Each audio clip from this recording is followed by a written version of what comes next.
ఉత్తరాంధ్ర వాసుల చిరకాల స్వప్నం నేటితో నెరవేరనుంది. భోగాపురంలో నిర్మించిన అంతర్జాతీయ విమానాశ్రయంలో తొలి వాణిజ్య విమానంతో ట్రయల్ రన్ నిర్వహించబోతున్నారు. ఇప్పటికే విమానాశ్రయం నిర్మాణ పనులు 96% పూర్తయ్యాయి. హుద్హుద్ వంటి తుఫాన్లను తట్టుకునేలా అధునాతన డ్రైనేజీ వ్యవస్థతో దీన్ని నిర్మించారు. అయితే ఈ ఏడాది జులై నుంచి పూర్తి స్థాయిలో సర్వీసులు అందుబాటులోకి రానున్నాయి. ఉదయం 10 గంటల 15 నిమిషాలకు చారిత్రక ఘట్టం ఆవిష్కృతం కానుంది. కేంద్ర మంత్రి రామ్మోహన్ నాయుడు, ఎంపీ అప్పలనాయుడు, ఇతర అధికారులు ఢిల్లీ నుంచి ఎయిర్ ఇండియా విమానంలో భోగాపురం చేరుకుంటారు.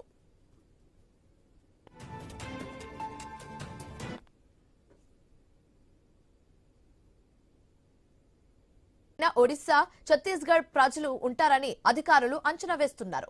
ప్రయాణికుల సామర్థ్యం కోసం మొత్తం 14 ఇమిగ్రేషన్ కౌంటర్స్ ఏర్పాటు చేస్తున్నారు.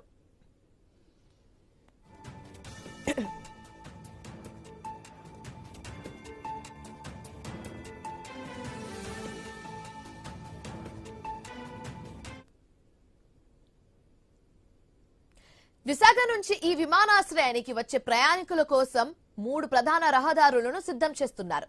విమానాశ్రయం టర్మినల్ లోపల అల్లూరి సీతారామరాజు విగ్రహాన్ని, ఏటికొప్పాక కళాకృతులను ఏర్పాటు చేయనున్నారు.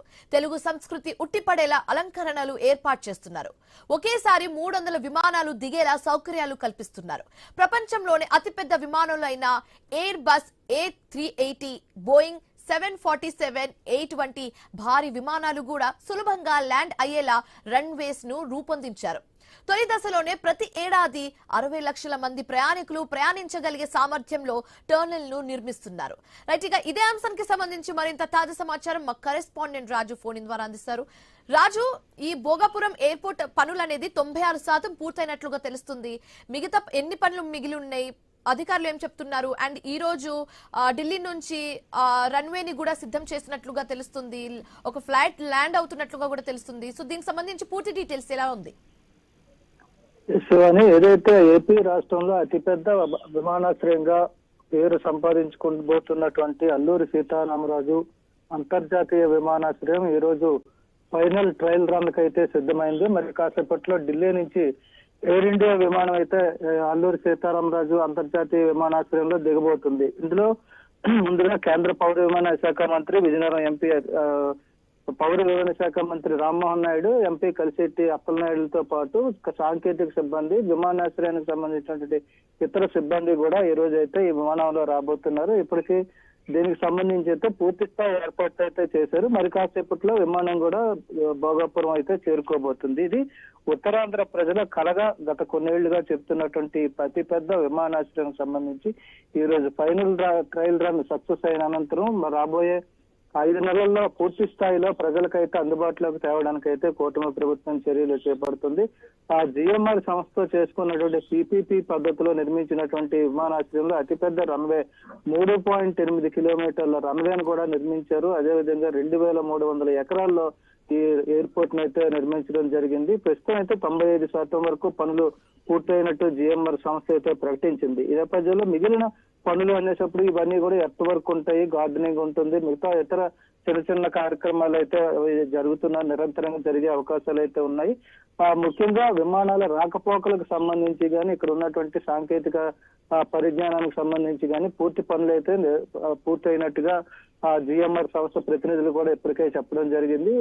ఆ విజువల్స్ లో కూడా మనకి కనిపిస్తుంది, వర్క్ కూడా చాలా స్పీడ్ గా జరుగుతున్న పరిస్థితి. రాబోయే జూన్ కల్లా కూడా ఇది పూర్తి స్థాయిలో ప్రజలకైతే అందుబాటులోకి వస్తుందని చెప్పి కూడా చెప్తున్నారు. ముఖ్యంగా చూసుకుంటే అయితే ఈ విమానాశ్రయానికి సంబంధించి అటు రాజమండ్రి నుండి విశాఖపట్నం వరకు, విశాఖపట్నం నుంచి ఇటు ఒరిస్సా, ఛత్తీస్గఢ్ రాష్ట్రాలకు కూడా ఇది అనుసంధానం కాబోతుంది. దీనికి సంబంధించి కూడా 6 లైన్ రోడ్లు, జాతీయ రహదారుల నిర్మాణం చేయడం జరిగింది. అదేవిధంగా విశాఖపట్నం నుంచి భోగాపురం వరకు బీచ్ కారిడార్ ను కూడా నిర్మాణం చేస్తున్నారు. సువిశాలమైనటువంటి రోడ్లు అయితే వేయడం జరుగుతుంది. ఏదైతే ప్రతినిధులు, దేశాల నుంచి ప్రతినిధులు వ్యాపార వాణిజ్య పరంగా ఇక్కడికైతే చేరుకుంటారు. అదేవిధంగా పర్యాటకంగా కూడా ఇక్కడికి వచ్చే అవకాశాలు ఎక్కువగా ఉన్న నేపథ్యంలోనే పర్యాటక రంగాన్ని, ఐటీ రంగాన్ని, ఫార్మా రంగాన్ని, వ్యవసాయ దాని అనుబంధ రంగాలకు సంబంధించినటువంటి ఇతర వ్యవసాయ పరిశ్రమలకు సంబంధించి కూడా ఇక్కడైతే పూర్తి వాణిజ్య పరిశ్రమ కూడా అభివృద్ధి చెందుతుంది. ఇది ఉత్తరాంధ్ర ప్రజలకే కాదు, అటు